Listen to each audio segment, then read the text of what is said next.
Chief Guest Dr. Palita Boypon, Director General's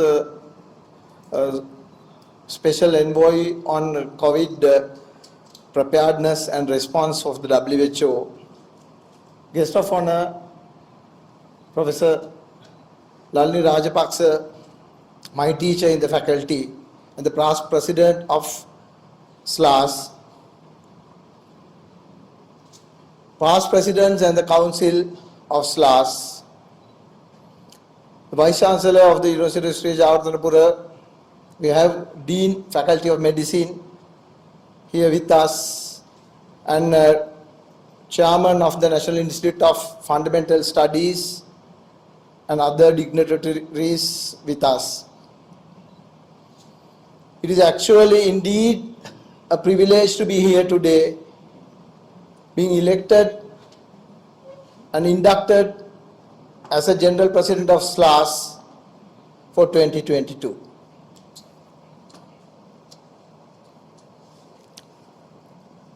My memory goes 32 years back when I first stepped into SLAAS in 1990, just after school, joining Vidya Science magazine as a journalist, and stepped here to report activities of SLAAS for Vidya newspaper.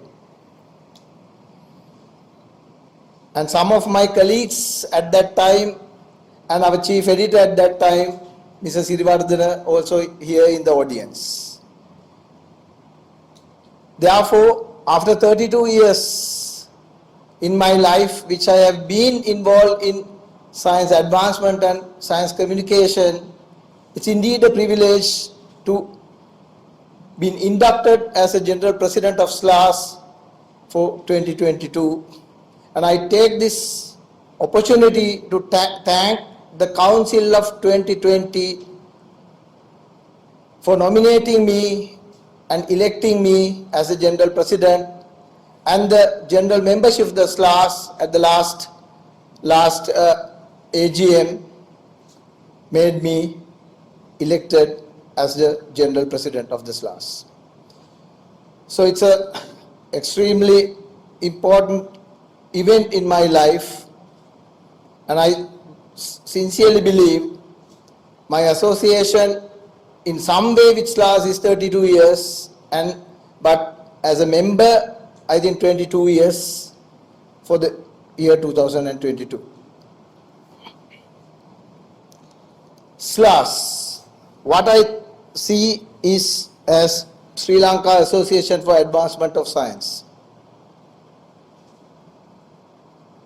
established in 1944 by Dr. Vidya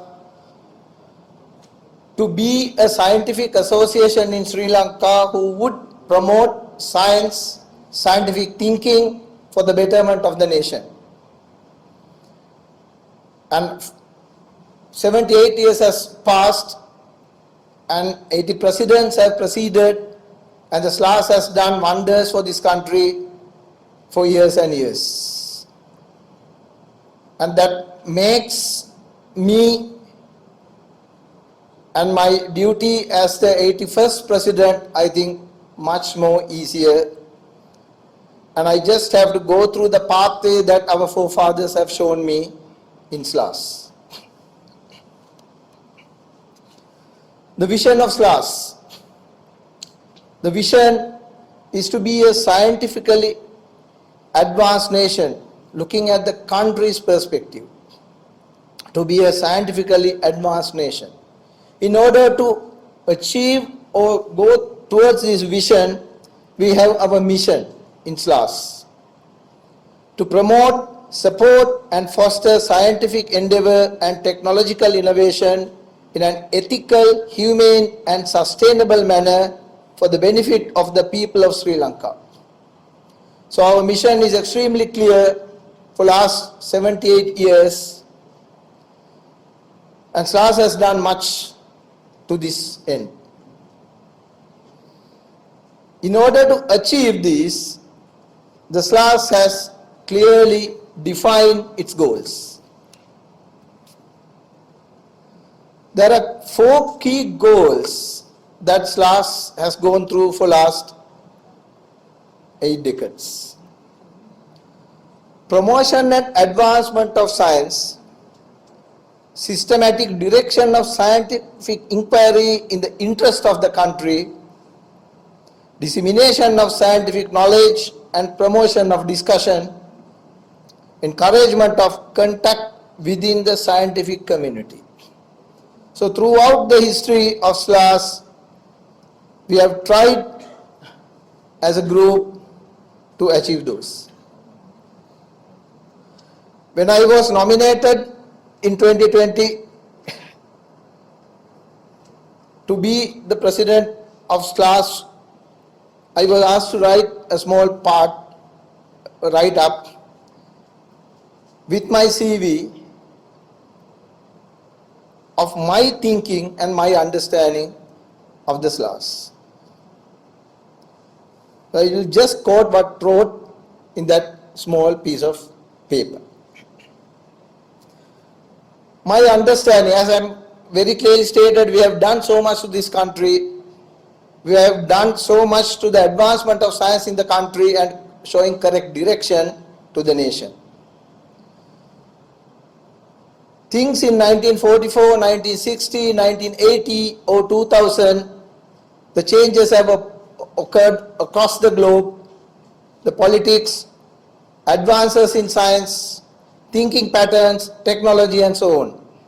So looking at 2022, almost 1.5 years back, when I wrote this was my understanding on where we need to go. I believe that we need to enhance the image of SLAAS to be a visible stakeholder in the policy cycles in the development agenda of the country. As I told you earlier, yes, we have done so much to the country. We have done so much to different categories of people, including science students, university students, and to our own members. And we have done so much to the country to push certain policy reforms and so on. But I personally feel that we need to do better and better. To do that, we need to be a visible stakeholder in the policy cycles at the decision-making level.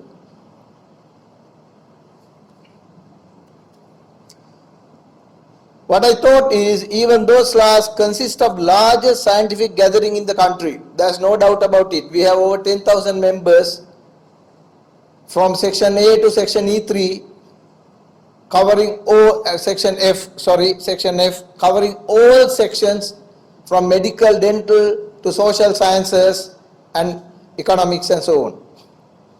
So even though SLAAS consists of largest scientific gathering in the country, we have not been able to influence, penetrate the decision-making forum to the expected level, because our expectations are very high for this country and we want more to be done on this direction.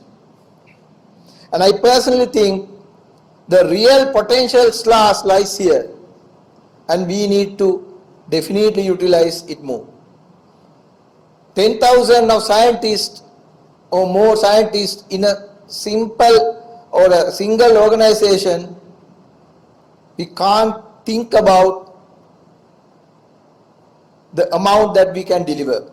There's unlimited amount of things that we can deliver to this country. I think we need to utilize it. Hence, what I believe is the plans, activities and outputs delivered through sectional, statutory and other committees of SLAAS should be geared to develop evidence-based policy options that should be advocated to the decision makers more frequently and be a guard against and guarding science, scientific thinking and scientific process across all the decision-making platforms in the country. I think we can do it. In order to do that, SLAAS should pursue on this important duty. This cannot be merely done through a single committee like a scientific advisory Science, Technology and Advisory Committee, that is the output of total work that we do in SLAAS. So it is a key responsibility of SLAAS to led by the council to work towards this. That was my understanding of SLAAS when I wrote this almost 1.5 years back. Why I am telling all this? If you look at least the last 20 to 25 years, from my memory and from my understanding, what we see, fact and fake. The distinction and the distance between facts and fakes is diminishing, not only in this country but across the globe. But we see it in a pronounced way in our country. Scientists, we believe in facts. We do experiments, we deliver findings, we interpret it, and we establish facts. But the distance between the fact and fake is diminishing in a very serious way and in a very speedy way. So as SLAAS and scientists, I think we have a duty to make sure this distinction, this difference is clearly stated and shown to the general public. I quote Carl Sagan. All scientists know who Carl Sagan. Many years back, it was I think even 2 decades back, he stated, I quote, "I worry that, especially as the millennium edges nearer, pseudoscience and superstition will seem year by year more tempting, the siren zone of unreason more sonorous and attractive." Over 22 or 25 years back, Carl Sagan clearly saw this distinction between fact and fake is diminishing, and even within the scientists, we are not sure about certain things. When there is very clear facts, but we may not be really pushing for the fact, but we are also coloring ourselves within the fake. That is why I think as scientists, we need to be very clear about 4 things. Science, bad science, pseudoscience and non-science. When the distinction between and the distance between the science, bad science, pseudoscience and non-science are diminishing, then it will be very difficult for us to guide a country through scientific basis, scientific inquiry into the correct direction. So I would spend some time on this, which will lead me to the annual theme that I am going to present in few minutes time. Science. All of you are here are scientists. What do you mean by science? I don't need to elaborate. When we are talking about science, we are talking about a meticulous application of scientific inquiry methods.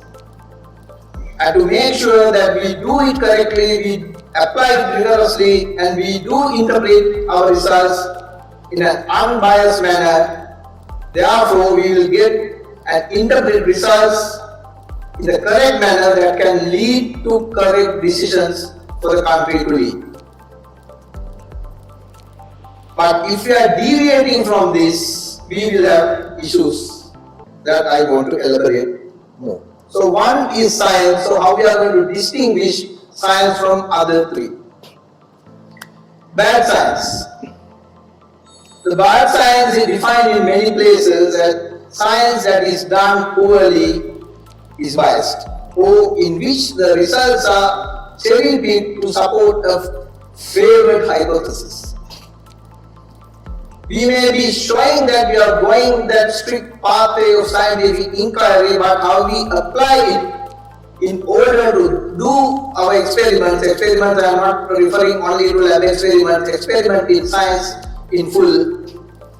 We can do it badly, we can take shortcuts, and we can cherry pick results that would favor our own interests. There are numerous examples of application of bad science, cherry picking findings to favor certain predetermined direction. And actually this book was Bad Science gives hundreds of actual examples of bad science. How we are going to distinguish from science. Secondly, more dangerous, what I see is pseudoscience. Pseudoscience is defined in most places as a collection of beliefs or practices mistakenly regarded as being based on scientific method. So there is a belief that this is science, but they are based not on scientific inquiry.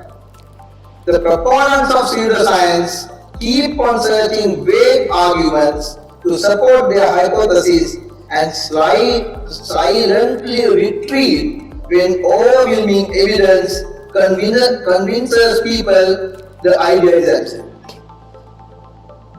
This is put as science. They convince people as science, but more evidence comes that this is really not science. They retreat silently. If you look at the last 20 years in this particular our country, and if you look at last 3 to 4 years in this country, you could see how this has happened.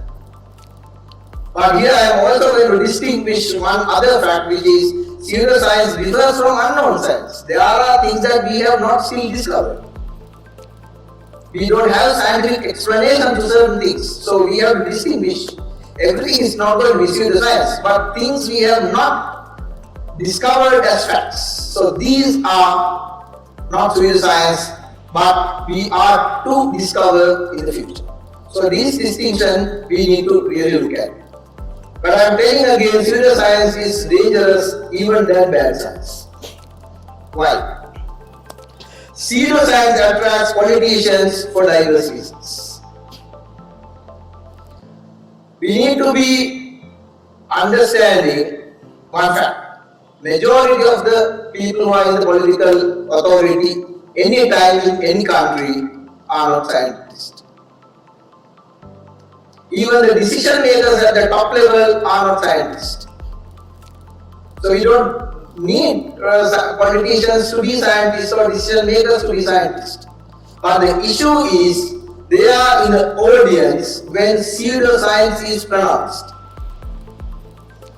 The belief that the pseudoscience resolve difficult issues instantly and alternatively to promote nationalism and ideologies who subscribe to those who maintain similar ideas, then the take-up of pseudoscience by decision makers is very high. We need to, as I told you, we need to understand these groups who are at very top levels, majority are not scientists. They may not have studied science as a subject.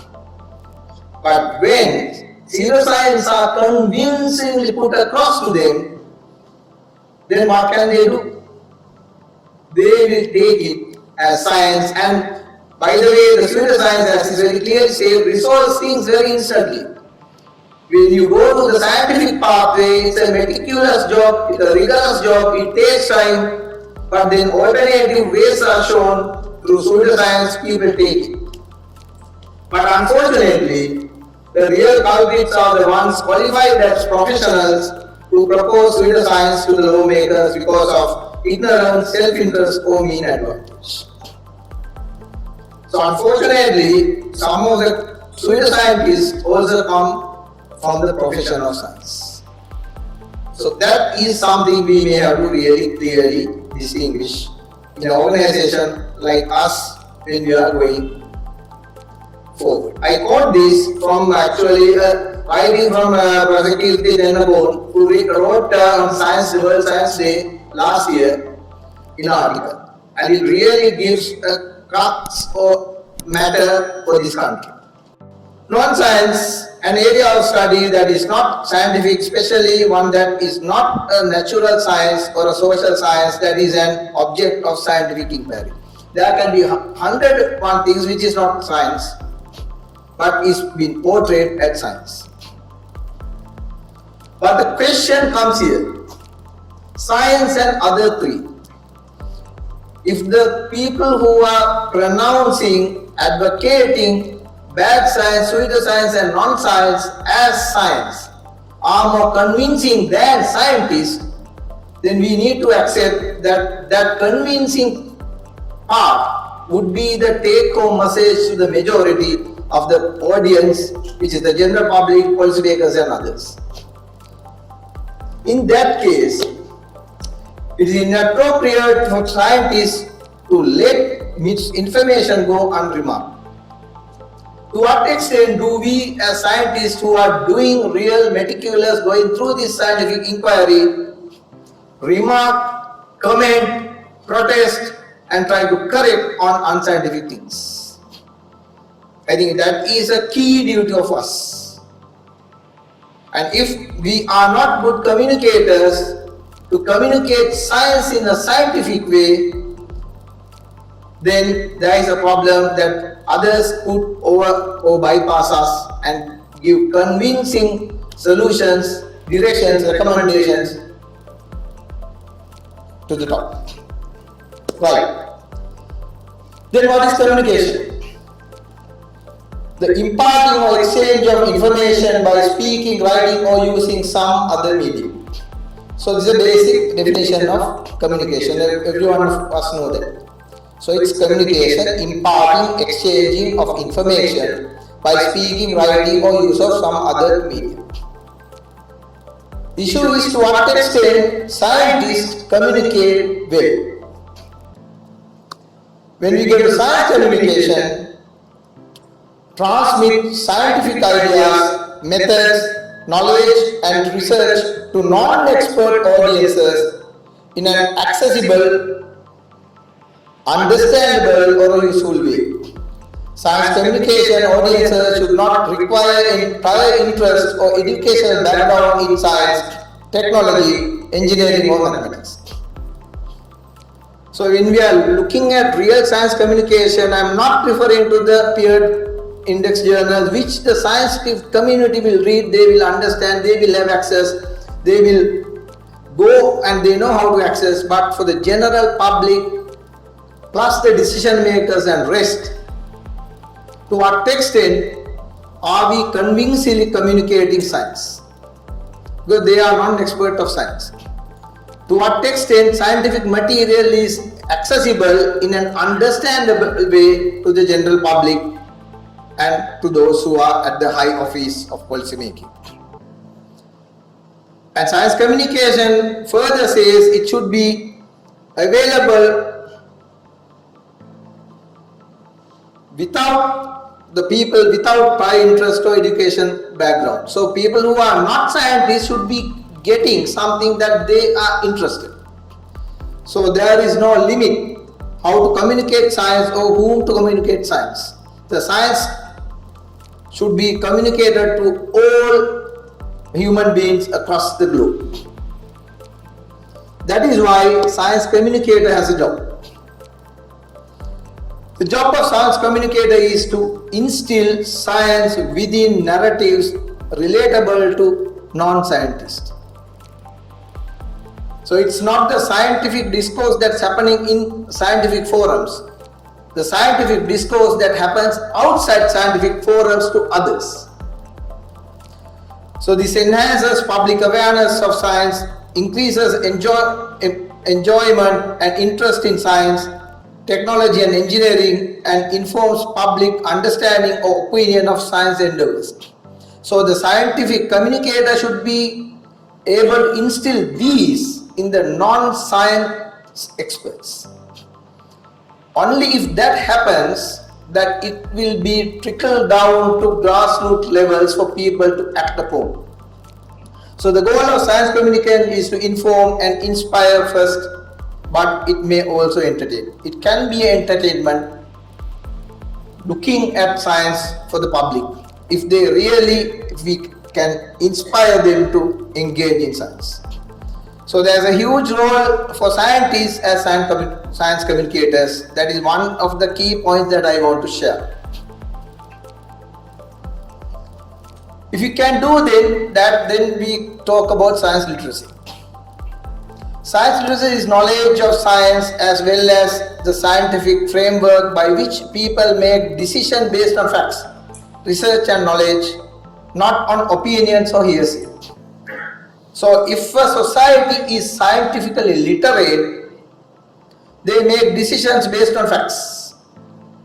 It will be very difficult for pseudoscientists or the biased science or the non-science to influence them to take wrong decisions. So I think that is extremely important. So an individual's understanding of scientific concepts, phenomena and processes and their ability to apply this knowledge to new and at times non-scientific situations will make a general citizen of a country to use science for his day-to-day life. It's not for science students in A-levels, not students who are just learning science in school or universities or who are working in scientific jobs. For ordinary citizen, to what extent he can use science to improve their day-to-day living. So this is what I quote from Australian government Victorian Educational Department, how they look at scientific literacy. They see a distinct difference between literacy in science and scientific literacy. I am asking you to think about, are we actually targeting literacy in science or are we really looking at scientific literacy? When it comes to literacy in science, we have few things that we do in schools. Speaking, listening, writing, reading or viewing scientific material. So people will be knowledgeable about science. But if you are really going to do scientific literate, we need to have two more. Science understanding. Do we understand what we learn or from our knowledge? And scientific inquiry skills. Do we acquire skills to actually use science and inquire scientifically of a situation? So unless we incorporate these into literacy in science, we may not be able to push for a country of scientific literacy.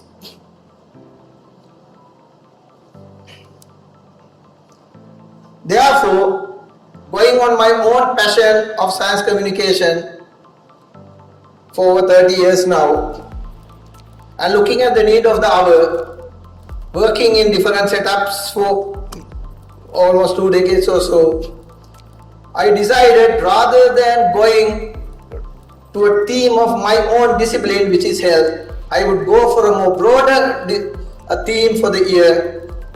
So I would introduce my theme for the year is effective science communication for an informed society. If you are going to get an informed society, if you are targeting an informed society in the future, we definitely need to look at how effectively we can communicate science to the country. But science communication is not a new thing to Sri Lanka. If you look at 1880s, 150 years back, the first I think Sri Lankan newspaper who is Lakmini Pahana. There are small columns on science topics in Lakmini Pahana. So over 150 years back, in Sinhala, in local language, Sri Lankan people were writing science topic in Lakmini Pahana. So that is where we started science communicating in Sinhala language. And I do not know how many of you are aware, if you look at Martin Vikramasinghe, he has a series of books, small booklets called Vidya Vinoda Katha, trying to instill scientific concept through his literate or the writing abilities. Colombo, Sattu, and there are a few others that if you would say. So our science communication history is long. And there were few other dedicated science magazines coming in 1940s and 50s, Navina Vidya, and there was another in 1960s and 70s. There were a series of things writing on science. And I would rather say, Vidya started in 1987. I think it's the found editor is here. It's a byproduct from SLAAS. I think there was support from SLAAS in 1987 to start Vidya, which comes to 35 years of history today. So there are a few other magazines which started, and the NSF started Vidurava, which is still continuing, putting much of effort to really communicate simply science to the school children. And we now have an English magazine, New Scientist, editor is here. So all these are communication, I would rather say efforts in science in this country. I would go to the pioneer science communicators in this country. If you look at E.W. Adhikaram is known as a Sanskrit specialist.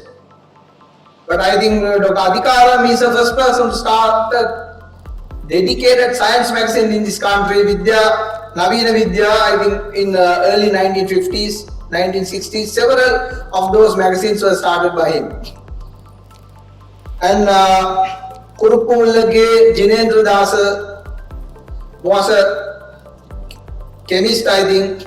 He started writing scientific articles back in 1880s and 1890s and early 900s. And Alam Abraham was one of the pioneers, astronomy writers in this country, started writing in 1880s in Tamil language, in Jaffna, in Tamil language. And I spoke about Martin Wickramasinghe. And I just couple of days back, actually Nalaga Gunawardhan, who was to come here, unfortunately he could not make it. He forwarded me an article which was written in Lakmini Pahana by nobody else than Kumaranatunga Munidasa. I think he is the first person to write a science fiction in this country in 1934 in Lakmini Pahana. So that history is there for science communication in this country. And in 1980s, there were dedicated science pages in most of our daily and weekly newspapers. So the history is there. But I propose that we need to go beyond that. If I go to SLAAS, SLAAS started Vidya Vyapti way back, I think about 40 years. I could not get the first copy, but these are the copies that were available for me. And Vidya Vyapti was doing a great job instilling and communicating science to people, particularly school children. And as far as I know, it was published in 2010 and it was under my chairmanship of CPS. After that, for the last 12 years, I think we could not publish Vidya Vyapti. We will try to do it again. So all these understanding, I had a discussion with my old friends who were science communicators for over 30 years, couple of discussions, and we came up with a concept where we could use and propose to SLAAS. I am proposing this concept and a flow that we would like to work on. Science, knowledge, creation and dissemination. The initiatives need to look from a new angle. The time is changing, audience is changing, technology is changing, and the opportunities are unbelievably wide. When we are looking at science communication, there are two pillars that we are looking at. One is general science communication and other one is science education.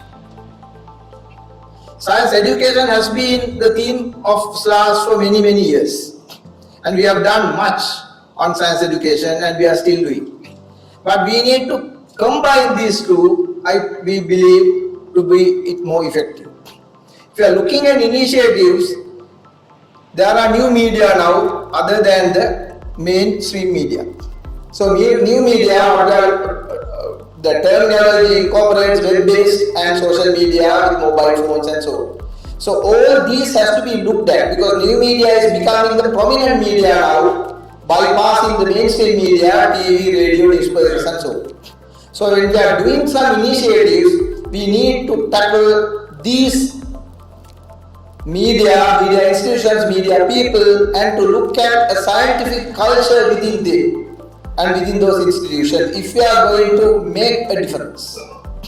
And when we are going to make a difference, we can enhance responsibilities for lay people for science and scientific inquiry. If we can instill that curiosity on the lay people, then they will demand more from media on science and scientific facts rather than hearsay, beliefs and myths. So if we can do it, that is the way that we think that we can have a rational thinking community which will lead to opting for better choices. And this has to be part with certain changes in the science education stream, which the Science Education Committee started last year with much, and they are doing a good job looking at how the science education system in this country could change, could reform. So I propose this framework for you to think. Looking all these, apart from all others, things that we are doing in our own sectional committees, statutory bodies and the SLAAS, I would also like to add few other things that we can do in order to make our nation scientifically advanced.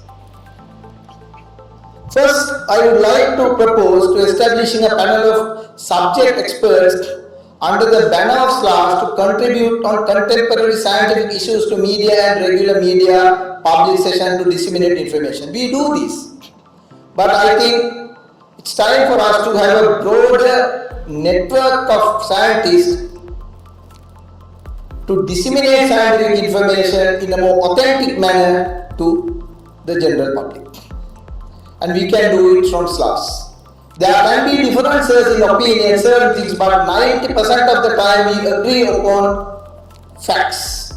If we are interpreting our facts correctly, then there won't be differences. Secondly, I propose developing a web-based discussion forum to engage in current issues that need scientific explanations and recommendations. We can't have basically meetings anymore. We can have some, but to gather and engage many scientists, we can have web-based platforms where a given contemporary issue can be debated and defended, evidence being gathered, but come to a final conclusion within SLAAS that we could agree upon and communicate to the public. And we definitely need to create training opportunities for science communicators in the early career in the media. What I understand from our friends and colleagues in media institute, there is a huge vacuum and a huge opportunity for science reporting, science journalists in the media. I think SLAAS should take this forward to use this opportunity.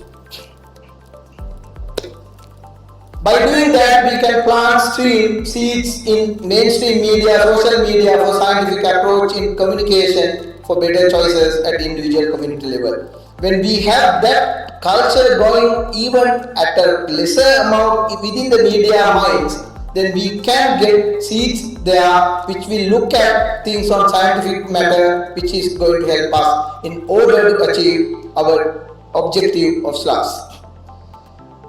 And to do that, we need to have some advocacy campaign targeting managerial level personnel at media institutions and multipliers in social media on the need and advantages of evidence-based communication. That they would also get some benefit if they go through scientific processes and not supporting pseudoscience, bad science or nonsense.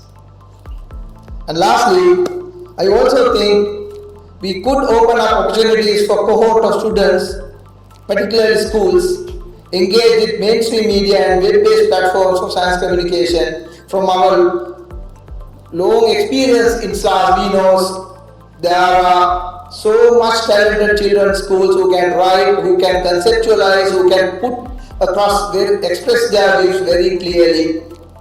in science media, and we need to capitalize on that resource to take it forward and open up opportunities for them in science media. So this is what I wanted to share today, which would, I hope, help the SLAAS in the future.